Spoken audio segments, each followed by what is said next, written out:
Welcome to Weeping Willow Homestead and another What We Eat for Dinner in a Week. In these videos, I show you how I try to combine inexpensive Aldi groceries with food that we are blessed with from the food pantry to provide hopefully well-balanced, well-rounded meals for my family.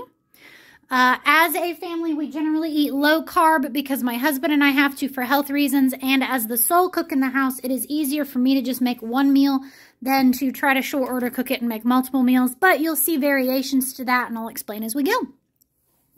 So tonight is Monday night and we are running out of cold days. We are well into March at this point, so I know that the soup days are getting close to being behind us, so I'm gonna squeeze in at least one more before the end of it.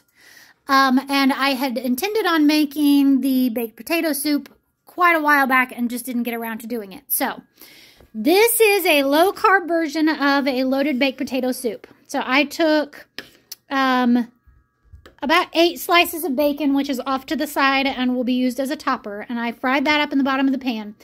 When that was done, I pulled it out and most of the grease out, and then I fried up or sauteed up half an onion and then added in probably 2 cups of chicken broth.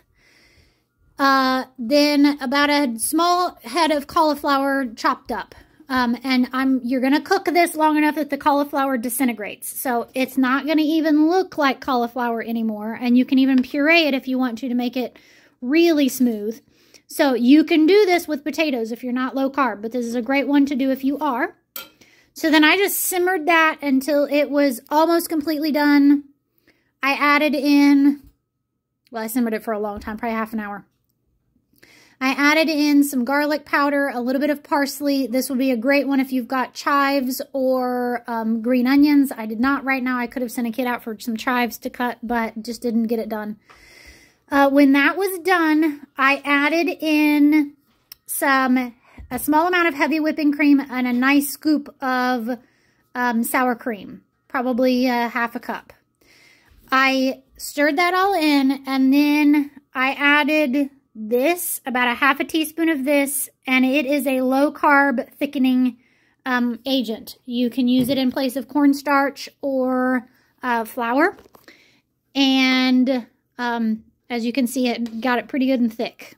And I just continued to cook that until it got to about the thickness that I wanted. Then I pulled it off the heat and added in probably 3/4 of a cup of shredded cheddar cheese.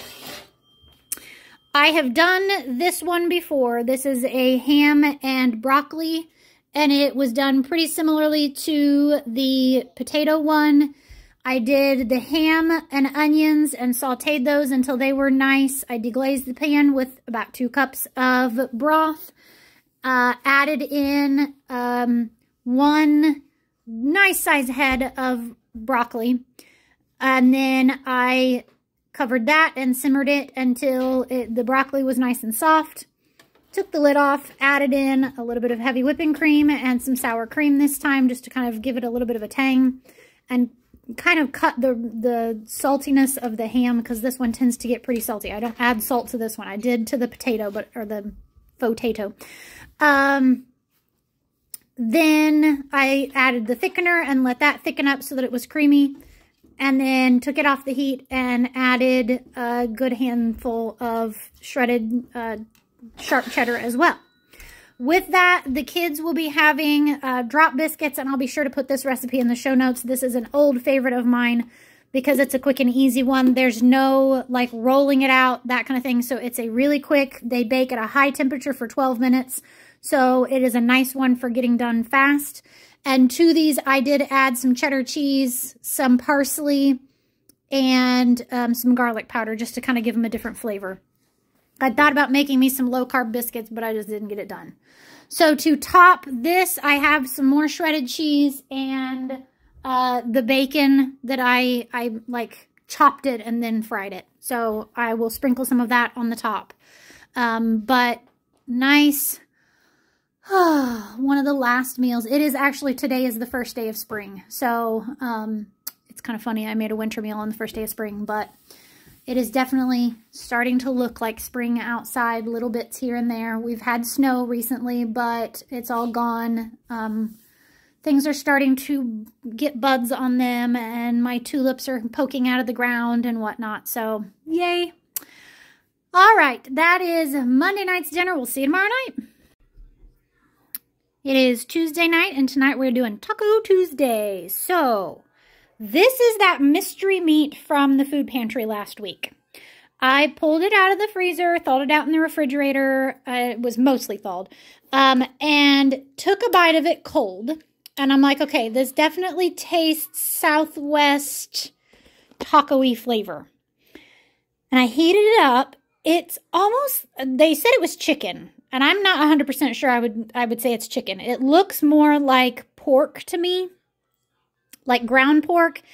And it's almost like it tastes like Italian sausage with a Mexican flair. I don't know. So I think this would be really good in like breakfast for dinner. I think it would be really good mixed into pasta sauce for like spaghetti. I don't know. I mean, I think it's going to make some amazing tacos. It tastes great, but it's different. It's one of those where it's like, I feel like it has like multiple, like cuisine sources, Italian and Mexican, and I don't know. So, yeah. All right. So, with that, the kids can choose between having some of this with toppings on it in a bowl and then eat it with tortilla chips. They can do it on top of lettuce and make like a taco salad, or on tortillas and have tacos.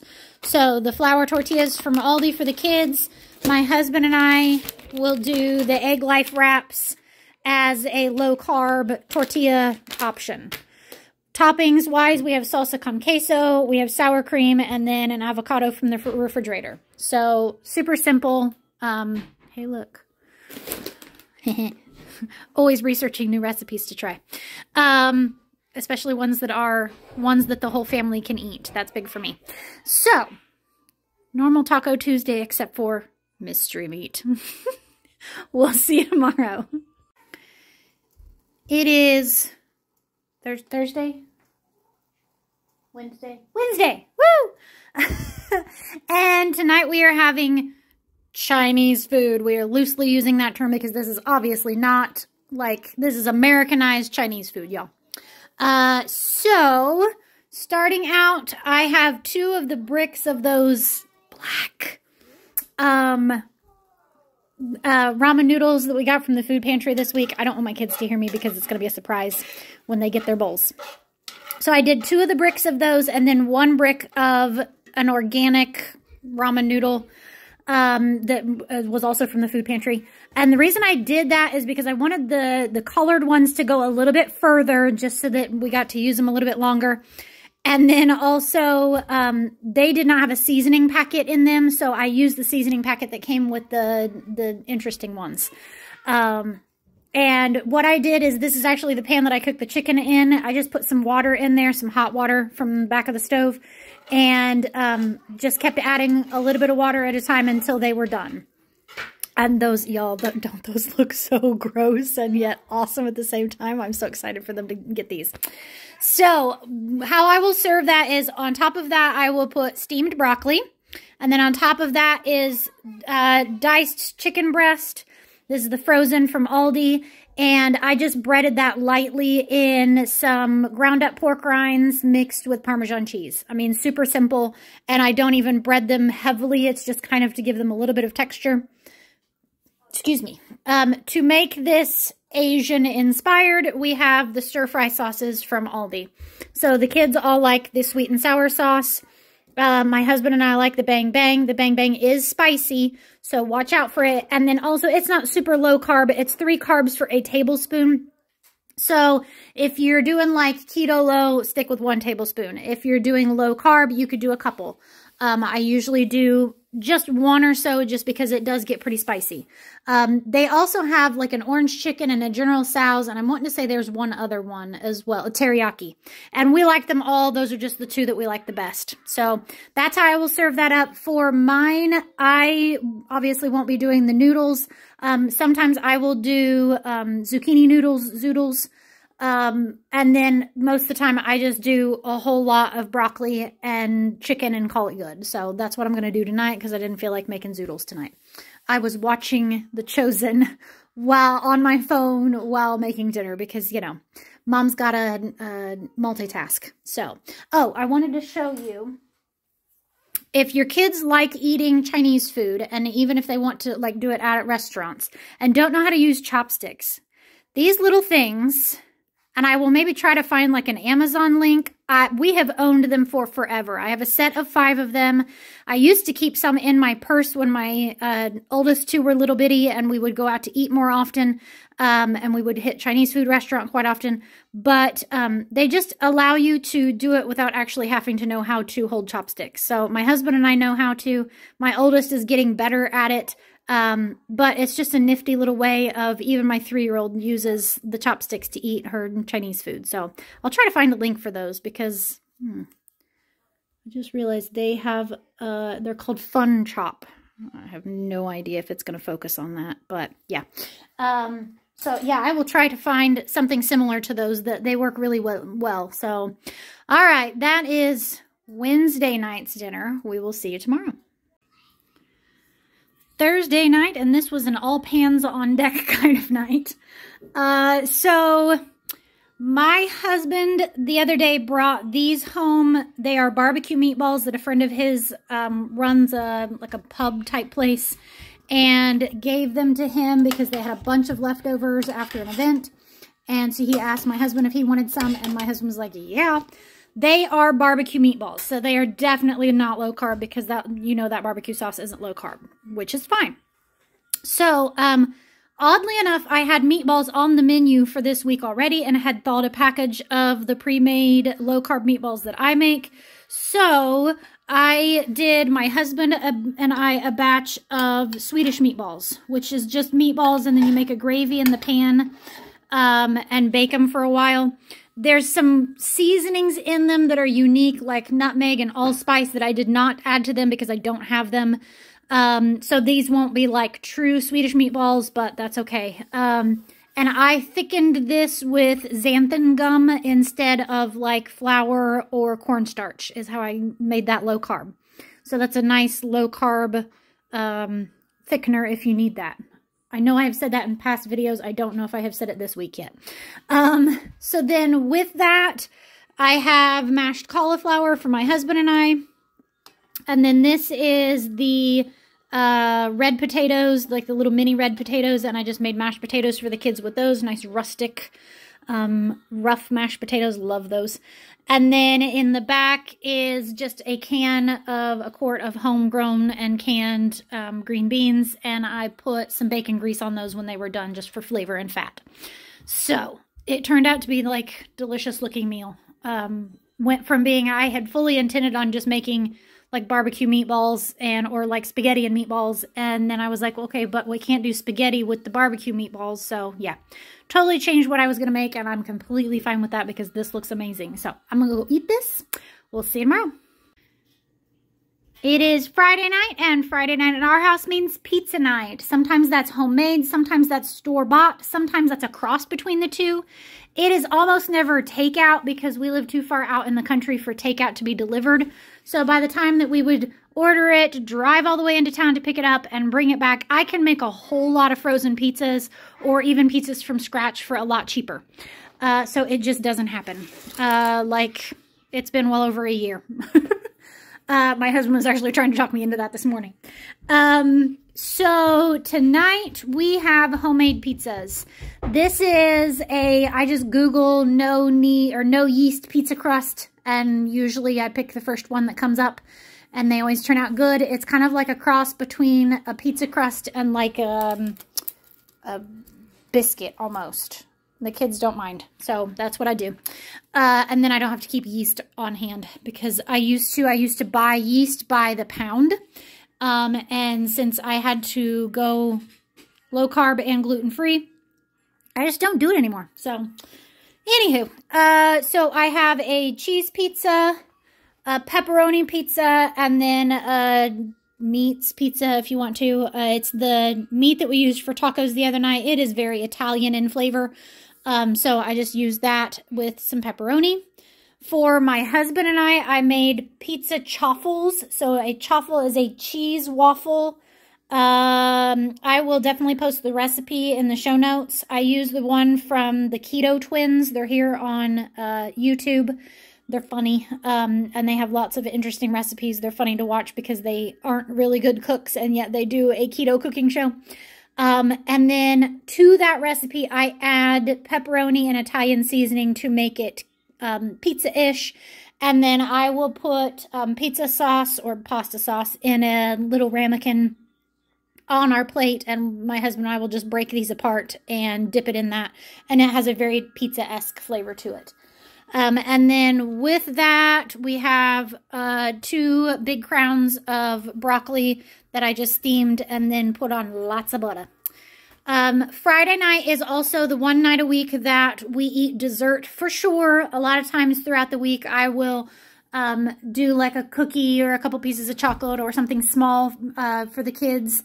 But not always, and it's just kind of at random. But Friday night, we always have dessert. And sometimes I'll make something. Sometimes if I have stuff on hand, I'll do that. Right now, I don't have a whole lot on hand. So I have, well, like on hand that's pre-made. Where's the box for that? Oh, there it is. Hang on. Whee! Let's reach the other counter. So I have these that we got from the food pantry the other day, last week. And so I have those in the oven for the kids, and they make really big, like jumbo, it says jumbo cookies. So each one of the 3 oldest kids will get a whole one, and then my younger 2, I will split one. And usually what I do to kind of bulk it up, because it is just one cookie, even though it's a big cookie, I will do it in a bowl with a small scoop of ice cream on the side as just kind of something different. So because I had that and did not have anything pre-made, if I have pre-made, I'm going to be honest with you, I will usually pull out like the box of stuff that we have that's desserty stuff, cookies and candy and those kind of things from the food pantry, and just do that. But didn't have any of that tonight. So for my husband and I for dessert, I have the keto ice cream from Aldi. When I have it on hand, I will do Greek yogurt with a big spoonful of peanut butter and some chocolate chips and mix that all in together and eat that. If I have berries on hand, I'll throw berries in there. Or if I have like keto granola or something like that, sometimes I'll throw some of that in just for a different texture. Or slivered or sliced almonds is really good too because it gives it a crunch. So that is Friday night. We'll see you tomorrow. It is Saturday night, and the smart me from 7 hours ago decided to do roast in the crock pot. And I got it started, and I thought, you know what? It is a nasty, cold, rainy, wet, extremely windy day. We had wind advisories. We had flood advisories. We've gotten like 4 inches of rain over the last 2 days. And I was like, beef stew sounds better. So that's what I did. So I did this in the crock pot, and I did kind of loosely based on the recipe in Nourishing Traditions, which if you have never read that book, let me get it out here for you so you can see. It's a monster. So this is the book Nourishing Traditions. It's huge because the first part of it is like talking about why we need to eat what we eat and how to get the best nutrition out of your food. And then the whole like second 2/3 of it is recipes. So I used the beef stew recipe out of that loosely. I didn't have red wine, and it calls for, and this is going to be a weird one, orange peels, like cut up into bits. Do that. It is amazing. It adds so much flavor to it. I don't even know how to describe it. It's that acid that stew needs. Yeah. So I cooked that all day. The last about 3 hours, I added in just a couple of peeled carrots. And then these are, you're going to guess it, they're not potatoes. They're radishes, not peeled. So you can see that the peel even loses its color. And they take on, it's not quite a potato mouthfeel. They're less mealy than a potato. They're more soft than that. But if you didn't tell someone that they weren't potatoes, they probably wouldn't know. So yeah, this is looking delicious. And if you've been around for a while, you know I don't like beef generally. This is one meal that I will gladly eat beef in, because it just sits so long in all of that yummy tomato sauce and all of that. So yeah. All right, with that, I still have some of the cheesy drop biscuits left over from Monday. So the kids are going to eat those. My husband and I will just have bowls of soup. I'm so glad I did this, because it was a long day. I moved my oldest son up into the next size clothes, and it was just this big fiasco. Anybody who has kids knows that is a chore. I do not move all my kids at the same time. I move them whenever they move, whenever they are ready to move into the next size clothes, when I start seeing sleeves getting too long, that kind of thing. So, plus cleaning the whole house and all of that. So, all right. If you are new to my channel, this is the end of our week of meals.